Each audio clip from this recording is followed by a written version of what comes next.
నమస్తే అమ్మ. నమస్తే తల్లి. అమ్మ, అసలు కర్మ సిద్ధాంతం అంటే ఏంటి? కర్మ అంటే మనం చేసిన పని.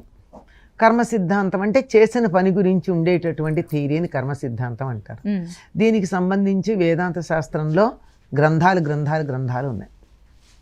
అంత ఇప్పుడు మనం చెప్పుకోలేం కదా. అవునమ్మా. మనకు అర్థమయ్యే వరకు చాలా కొద్దిగా అందులో అతి సులువుగా మన స్థాయికి అర్థమయ్యే విషయం మాత్రమే నేను చెప్తాను. ఏమంటే ఏ పని చేసినా దాని ఫలితాన్ని అనుభవించాలి. ఇది తప్పదు కదమ్మా. కర్మ సిద్ధాంతమైనా కాకపోయినా, అంటే వేదాంతపరమైన కర్మ సిద్ధాంతం కాకపోయినా నిత్యకృత్యంగా అన్న అనుభవించాలి కదా. ఆకలేసింది, అన్నం తింటే ఆకలి తీరుతుంది, కర్మ సిద్ధాంతం అవునా కదా. అంతే. ఎక్కువ తింటే కడుపు నొప్పి వస్తుంది, కర్మ సిద్ధాంతం అవునా కదా. మనం చేసిన కర్మే కదా. కదా. కడుపు నొప్పి వస్తే మందు వేసుకుంటే తగ్గుతుంది, కర్మ సిద్ధాంతమే కదా. అంతే అమ్మా. చేసిన పనికి ఫలితాన్ని అనుభవించి తీరాలి అనేది కర్మ సిద్ధాంతం. ఈ కర్మ సిద్ధాంతాల్లో ఏం చెప్తారంటే, మనం ఇప్పుడు చేసేటటువంటి కర్మకి ఏ పని అయితే ఇప్పుడు చేస్తున్నామో దీనికి మూలం ఇంతకుముందు చేసిన పని కారణం అంటారు.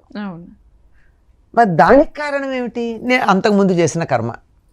పోని ఇప్పుడు వెనక్కి చూడలేకపోతే ఇప్పుడు చూస్తే మనం ఇప్పుడు చేసే పనికి ఫలితం మనం చేసేటటువంటి పని కారణమైతే, అదే ఎక్కువ తింటే కడుపు నొప్పి రావడం అన్నది ఉందే, ఎక్కువ తినడం అనేటటువంటిది కారణమైతే కడుపు నొప్పి అనేటటువంటి ఫలితాన్ని అనుభవించాం.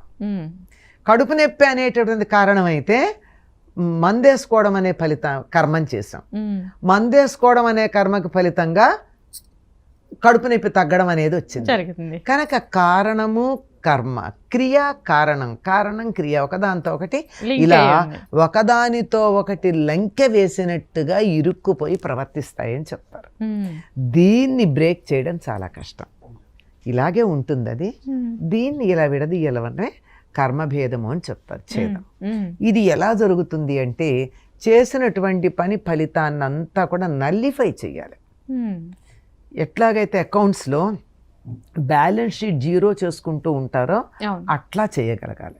ఇట్లా చేయడానికి కొద్దిగా ఇక్కడ వేదాంతం గురించి మనం చెప్పుకున్నట్టయితే, వేదాంత శాస్త్రానికి మనం చేసినటువంటి కర్మ అంతా ఒక చాలా పెద్ద ఫిక్స్డ్ డిపాజిట్ అనుకున్నట్టయితే, దాన్ని ఏం చేస్తున్నాం, ఈ జన్మకు వచ్చేటప్పుడు కొంత తెచ్చుకుంటున్నాం అనుభవిస్తానని. నాకేదో 100 ఏళ్ళ ఆయుర్దాయం ఉంటుంది, లెక్క ప్రకారం 100, కాస్త అటు ఇటుగా. ఈ 100 ఏళ్ళ ఆయుర్దాయంలో నేను ఎంత కర్మను అనుభవించగలను పూర్వజన్మలో తెచ్చుకుంది?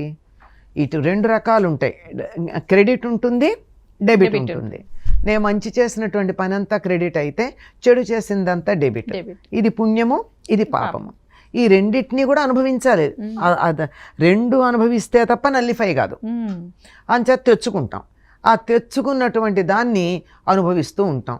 మనం పుణ్యకర్మల వల్ల మనకేదో మంచి అందమైన రూపం, మంచి కుటుంబంలో జన్మించడం, చదువుకునే అవకాశం రావడం, ఇదంతా వస్తాయి. పాపకర్మల వల్ల మనకి సరైన ఉద్యోగం రాకపోవడం, చేసిన అక్కడ తృప్తి లేకపోవడం, మరోటి మనం అయిష్టంగా చెప్పుకునేవన్నీ పాపకర్మల ఫలితాలు అయితే, మనకు అవకాశాలుగా ఉండి మనం అనుభవించినవన్నీ పుణ్యకర్మల ఫలితాలు. పుణ్యం ఎక్కువైపోయి పాపాలు చేస్తారేమో కదా. అంచేత అసలు పుణ్యకర్మల ఫలం కూడా వద్దు మనకి, పాపకర్మల ఫలం కూడా వద్దు. ఏదీ లేకుండా ఉంటే యాజ్ ఇట్ ఈస్గా ఉంటుంది. కానీ తెచ్చుకున్నటువంటి వాటిలో మళ్ళీ 3 ఉంటాయి. ఆగామి, సంచితం, ప్రారబ్ధం అని. సంచితం అంటే ఫిక్స్డ్ డిపాజిట్, సంచిలో వేసి చాలా జాగ్రత్తగా మూట కట్టి పెట్టుకున్నాం, మూట. దాంట్లో ప్రారబ్ధం అంటే ఇంతవరకే నేను వాడుకుంటానని తెచ్చుకున్నది ప్రారబ్ధం. ఈ ప్రారబ్ధం అనుభవించేటప్పుడు చేసేది ఫ్యూచర్కి పనికొస్తుంది కనుక ఆగామి. ఇది ఒకదాంతో ఒకటి లంకెపడి సైకిల్ లాగా ఉంటుంది. దీనికి బ్రేక్ చేసేది ఏమిటంటే, నేను మంచి పని చేసినా ఈ ఫలితం నాది కాదు, చెడ్డ పని చేసినా ఈ ఫలితం నాది కాదు. అసలు నేను ఏది సంకల్పం చెయ్యను, ఇది చేస్తాను అని నేనేమనుకోను. నా దగ్గరికి ఏదొస్తే చేస్తా. ఇది నేను చెయ్యాలని నాకు ఎవరైనా చెప్తే అది భగవంతుడు ఆదేశం అనుకుని చేస్తా.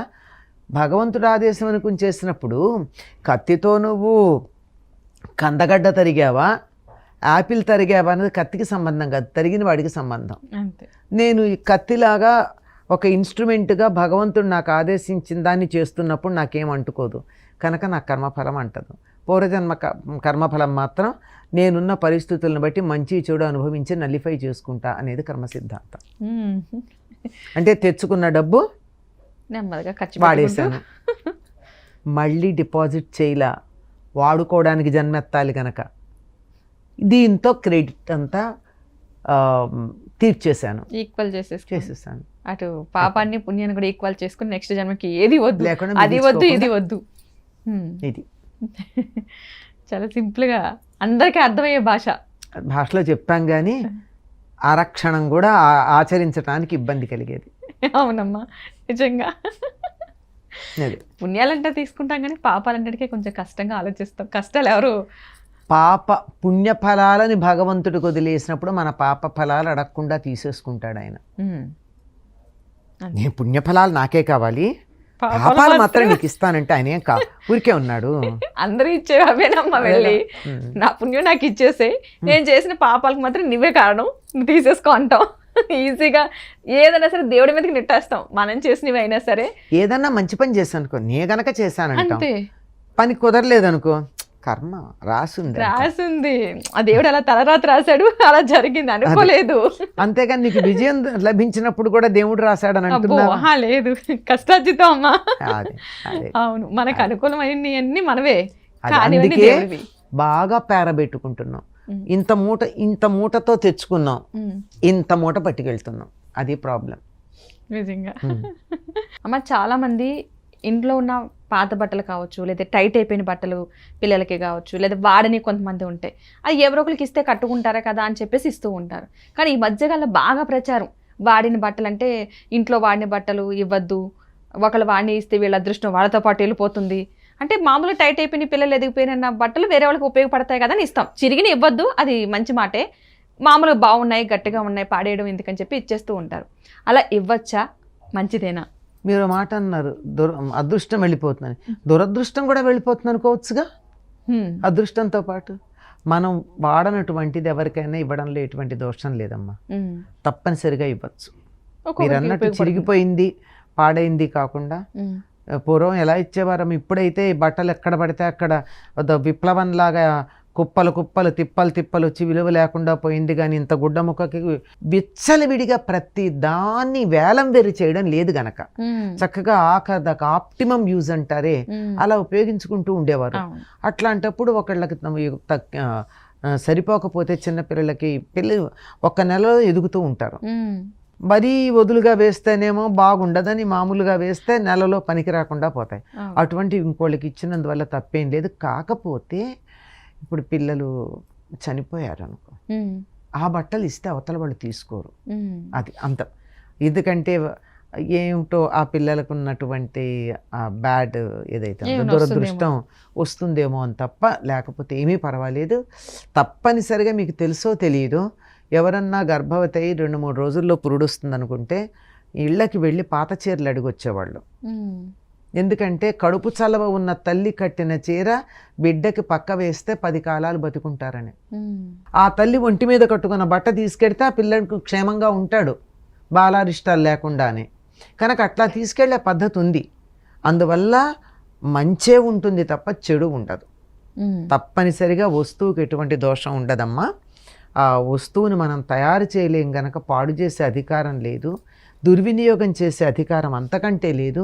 ఇంకొకళ్ళకి ఉపయోగపడుతుంది అన్నప్పుడు వాళ్ళకి ఇవ్వడమే చాలా మంచిది. అవును, మంచిది కూడా ఇస్తే. మంచి వివరణ అందించారమ్మా.